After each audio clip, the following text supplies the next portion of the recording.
निष्पक्ष न्यूज में आपका स्वागत है। आपके साथ मैं हूं रवि ठाकुर। कांग्रेस सांसद राहुल गांधी ने एक बार फिर यह दावा किया है कि चीन ने भारत की हजारों किलोमीटर जमीन छीन ली है। लद्दाख दौरे के आखिरी दिन करगिल में एक रैली को संबोधित करते हुए राहुल गांधी ने आरोप लगाया कि पीएम मोदी ने इस बारे में सरासर झूठ बोला है कि भारत की 1 इंच जमीन भी नहीं गई है। बीजेपी ने राहुल गांधी पर अनर्गल बयानबाजी करने का आरोप लगाया, तो साथ ही यह सवाल भी दागा कि राहुल गांधी को चीन से इतना प्यार क्यों है। हिंदुस्तान के प्रधानमंत्री ने ऑपोजिशन की मीटिंग में कहा कि हिंदुस्तान का 1 इंच किसी ने नहीं लिया है। यह सरासर झूठ है। लद्दाख का हर व्यक्ति इस बात को जानता है कि लद्दाख की जमीन चाइना ने हिंदुस्तान से ली है।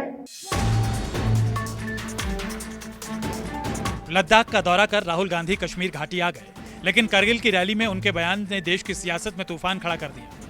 पीएम मोदी पर झूठ बोलने के इल्जाम से बिफरी बीजेपी के प्रवक्ताओं की पलटन मीडिया में नमूदार हुई। राहुल पर अनर्गल बयानबाजी का आरोप दोहराने लगी। लद्दाख एक स्ट्रेटेजिक जगह है, तो एक बात बिल्कुल साफ है कि चाइना ने हिंदुस्तान की जमीन ली है। हजारों किलोमीटर जमीन हिंदुस्तान की चाइना ने हमसे छीनी है। और दुख की बात है कि हिंदुस्तान के प्रधानमंत्री ने ऑपोजिशन की मीटिंग में कहा कि हिंदुस्तान का 1 इंच किसी ने नहीं लिया है। यह सरासर झूठ है। लद्दाख का हर व्यक्ति इस बात को जानता है कि लद्दाख की जमीन चाइना ने हिंदुस्तान से ली है और प्रधानमंत्री जी सच नहीं बोल रहे हैं। राहुल गांधी जी आदतन फितरतन भारत के बारे में, भारतीय समाज के बारे में, राष्ट्रीय स्वयंसेवक संघ के बारे में और इन सब से बढ़कर बात की बात में चीन के बारे में आधारहीन और अनर्गल बयान देने के आदी हो गए। चीन के साथ इनकी सरकार के कैसे रिलेशन रहे और हमारे कैसे रिलेशन हैं, यह हम स्पष्ट कर देना चाहते हैं। श्री नरेंद्र मोदी जी के नेतृत्व में हमारी सरकार आने के बाद आप जाकर चेक कर सकते हैं, 2020 में बीजिंग के एक थिंक टैंक ने, जो वहां की गवर्नमेंट से रिलेटेड माना जाता है, उसने यह शब्द प्रयोग किया है कि China is passing through its worst diplomatic isolation post Tiananmen square, यानी थियान्यान चौक के नरसंहार के बाद के दौर के सबसे बुरे कूटनीतिक अलग थलग पड़ने की स्थिति में चीन है। राहुल गांधी ने लद्दाख के लोगों की बहादुरी की गाथा गाई, तो पीएम मोदी पर तंज कसते हुए यह दावा भी कर दिया कि वो लोगों की बात सुनने आए हैं। लेकिन राहुल के आरोपों से झल्लाई बीजेपी ने चीन के साथ उनके रिश्ते पर सवाल उछाल दिया। नेहरू युग की नीतियों को भी कटघरे में डाल दिया। जब भी हिंदुस्तान को आपकी जरूरत पड़ी है, जब भी बॉर्डर पे युद्ध हुआ है, तो कारगिल के लोग एक आवाज के साथ हिंदुस्तान के साथ खड़े हुए हैं। यह आपकी हिस्ट्री है। यह आपने एक बार नहीं, अनेक बार देश को दिखाया है। तो मैं इसके लिए आपको दिल से धन्यवाद करना चाहता हूं और आपको आश्वासन देना चाहता हूं कि इस देश में बहुत सारे धर्म के लोग हैं, अलग अलग जात के लोग हैं, अलग अलग भाषाएं बोलते हैं लोग। हमारे लिए सब लोग एक हैं और इस देश में सब लोगों को इज्जत से, मोहब्बत से रहना चाहिए। मुझे समझ में नहीं आता है कि राहुल गांधी जी को बार बार चीन की बातों पर इतना प्यार क्यों उमड़ आता है। वो आकर ये कहते हैं कि लेह में घूमकर कि मुझे लोगों ने बताया अमुक अमुक चीज। ये कौन लोग हैं और कौन बताता है? चाइनीज कम्युनिस्ट पार्टी के साथ जो उनका एग्रीमेंट हुआ, उन्होंने नहीं बताया था, चाइना से फोटो आई थी।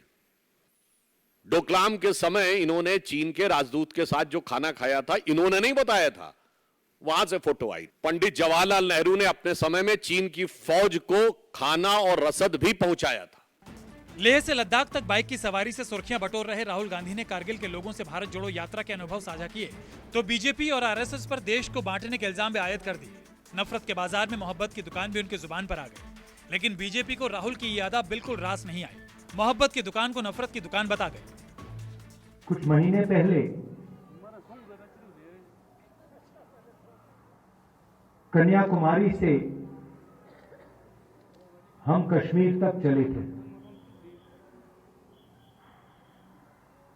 यात्रा को हमने भारत जोड़ो यात्रा नाम दिया था और हमारा लक्ष्य जो बीजेपी और आरएसएस देश में नफरत और हिंसा फैला रहे हैं, उसके खिलाफ खड़ा होना, देश में भाईचारा, मोहब्बत फैलाने की हमने कोशिश की।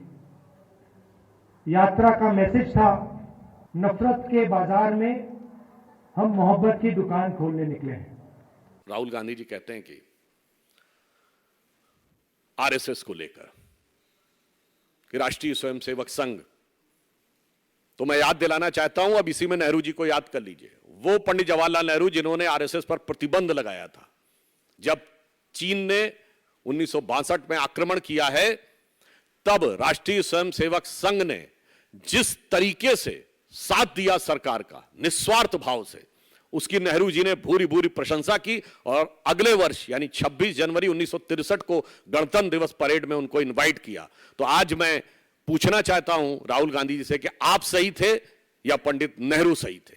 सीमा विवाद पर राहुल गांधी के तल्ख तेवर ने बीजेपी और कांग्रेस को आमने सामने ला दिया। विपक्षी खेमे की दूरियां पार्टी की सत्ता पर सवाल दागने लगी। देश के प्रधानमंत्री देश को अंधेरे में रख रहे हैं कि लद्दाख बॉर्डर पर क्या हो रहा है। आखिर क्या वजह है कि भारत के प्रधानमंत्री की सरकार, नरेंद्र मोदी की सरकार, हमारी बहादुर फौज पर ये प्रेशर डाल रही है कि कोई सोल्यूशन को एक्सेप्ट कर लिया जाए, और वो क्यों नहीं इस बात का इसरार कर रही है कि जो स्टेटस को एंटे था 2020 में उसको रिस्टोर किया जाए।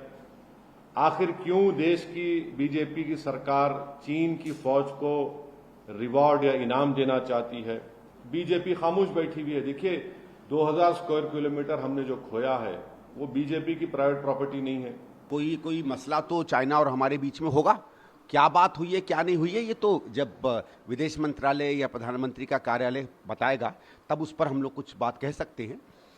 कुछ लद्दाख को लेके या उधर के इलाकों को लेके कुछ न कुछ मसला चल रहा है पिछले कई दिनों से, और इसीलिए हम लोग बार बार इस बात को कहते रहे हैं कि भाई इस मामले को जल्दी सुलझाना चाहिए। अब देखिए, कोई अगर ऐसा विषय है या दो देशों के बीच में अगर कोई भी आपस में कोई दिक्कत है तो या तो बातचीत के सहारे से आप उसको सॉल्व कर सकते हो, और अगर कोई बॉर्डर का इशू है तो उसमें हम अपनी सैन्य शक्ति से अपनी स्थिति को जो है वहाँ सुदृढ़ करें और अपनी रक्षा और सुरक्षा करें।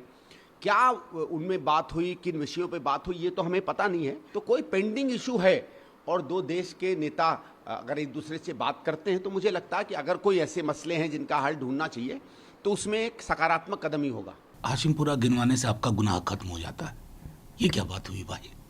अगर अतीत में कोई गलती हुई तो वर्तमान में वो गलती दोहराई जाए। हम तो यही कह रहे हैं ना। खुद कांग्रेस के नेता भी खुद को क्लीन चिट नहीं देते हैं।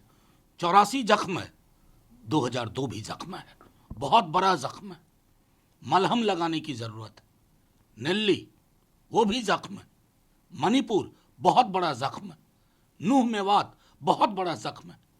इसको दूर नहीं करना, या इसमें तेरे वक्त में ये हुआ, मेरे वक्त में ये हुआ, इंसान की जान जा रही है ना। आप इसको कैरम बोर्ड की तरह खेल रहे हैं ना। राहुल गांधी जी बिल्कुल सही कह रहे हैं कि मुसलमानों पर हमला तो ज़रूर हुआ है, परंतु वो हमला जब कांग्रेस की सरकारें हुआ करती थी तब हाशिमपुरा, भागलपुर, मीरठ, मलियाना, नेल्ली, जलगांव, अहमदाबाद, मुंबई और मुजफ्फरनगर जैसे बड़े दंगे हुए, जिसके अंदर हजारों मुसलमान मारे गए और उस समय कांग्रेस की ही सरकारें थी। तो जिनका इतिहास खून के धब्बों से, जिनका इतिहास इस प्रकार के काले कारनामों से लिप्त हो, कम से कम उनको बोलने का कोई अधिकार नहीं बचता। कारगिल में युवाओं से संवाद के दौरान एक युवक ने मुस्लिमों के खिलाफ कथित ज्यादती पर राहुल से जवाब मांगा। राहुल ने युवक के सवाल को जायज बताया, लेकिन लगे हाथ ये भी कह डाला कि हमले सिर्फ मुस्लिमों पर ही नहीं बल्कि दलितों और आदिवासियों पर भी हो रहे हैं। We have an issue of identity. Our Muslimness is under attack. And we have seen our Muslimness, the identity we hold very dearly. We are very proud to be Kargili. We are very proud to be Muslim. Equally proud. We hold our identity very, very strongly and it's extremely dear to us. We have seen youths in country getting incarcerated for minute crimes, for speeches, and we want to know what would you be doing? You are right that Muslims are under attack in India. This is not wrong. But you must also realize that there are many other people also under attack in India. Okay? Please look at what is going on in Manipur today. For 4 months, Manipur has been burning. Right? So you must not think that you are the only people under attack. All sorts of... Yeah, it is happening. Of course it is happening. But it is happening to Muslims, it is happening to other minorities, it is happening to Dalits, it is happening to tribals. Right? Because it is the attitude and the approach of the BJP. And this is something we are committed to fighting. And you're very well aware that myself and the Congress party are at the forefront of this fight. Kargil में अपने लद्दाख दौरे के समापन से पहले राहुल गांधी ने Kargil war memorial पर शहीदों को श्रद्धांजलि दी और भारत माता की जय के नारे भी लगाए। भारत माता की जय! Bureau report, news 24।